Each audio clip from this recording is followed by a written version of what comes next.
Pete Wicks, always lovely to see you. First question, do you get annoyed about being called a pirate all the time?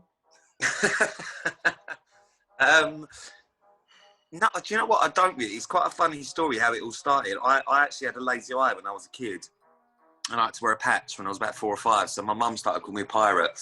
And then I once told someone that about 5 years ago. And then suddenly it became, because the fact I look like I've lived on a desert island for 2 years, it would become a thing. So now I'm the pirate, which is funny because I get seasick.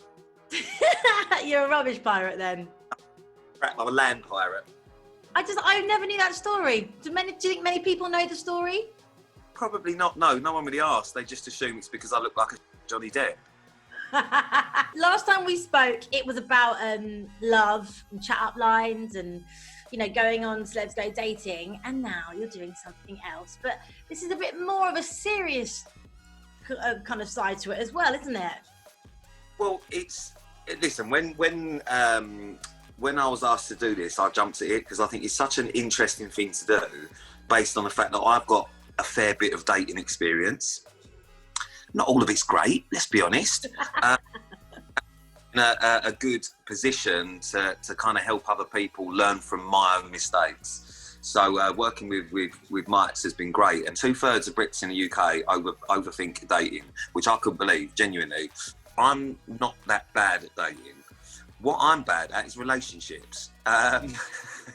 So the dating side of stuff I can really help with. I'm not too bad at that bit, but it's the relationship stuff that that I struggle with. But yeah, I do think a lot of people have probably seen me on these different things and thought, what is he doing?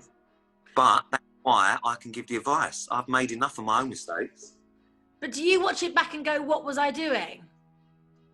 I've never watched myself on telly. Well, you did, because you watched back the Meghan argument. I'm forced to do it, and that's the first time I've seen that. I don't watch myself on telly at all, just because I couldn't think of anything worse. It just makes me want to crawl up into a little ball and sort of die somewhere. The thing is, though, you are Pete Wicks. We love you for it, and I love that you're giving this advice. You've obviously helped your little mate who's behind you as well. How's he doing? Oh, yeah. I forget he's there. That's so creepy, isn't it? Yeah, he's God, that is really creepy now that you pointed that out.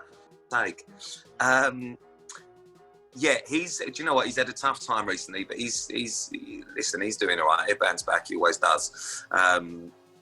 Yeah, it's been a bit of a rough ride for him. But listen, being single's fun, so he should be quite excited about it. So I've been checking in on him every day.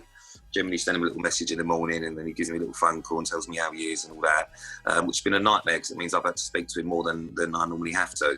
But, what can you do? You've got to look after him.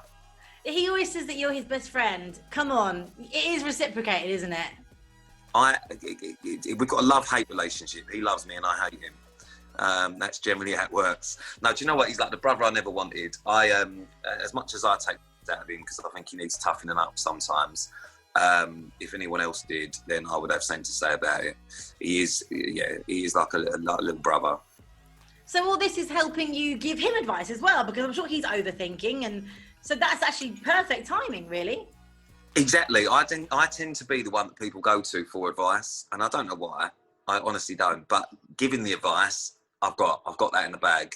It would just be nice if at some point I could start taking my own advice. So is it the first time you're going to be single with Sam for like a long time, isn't it?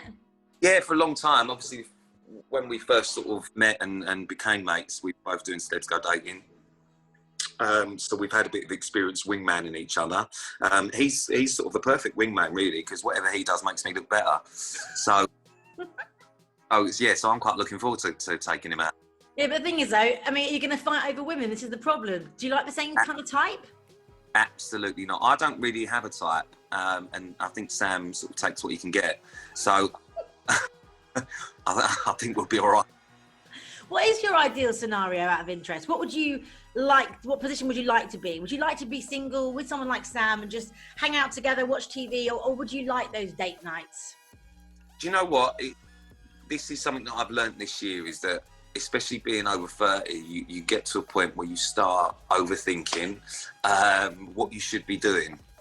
you know, you see other people who are younger or other people who are similar age who are married, got kids, living with their partners, doing whatever, and you start thinking, should I be doing that? Should I be doing that? But the problem is, I think a lot of people are too worried about the destination they're going to reach, and they forget the journey they're on. We're all here, you know, running our own race, you know what I mean? And I think you've got to run it the way you want to run it. And sometimes you meet the love of your life at, you know, 20, and sometimes it's 30, 40, 50, 60. You just got to have hope that one day you will do that, but it doesn't matter what time you do that. So stop worrying about what everyone else is doing and just concentrate on being happy in yourself. Oh, and save dogs. Exactly. Dogs are much better than people anyway.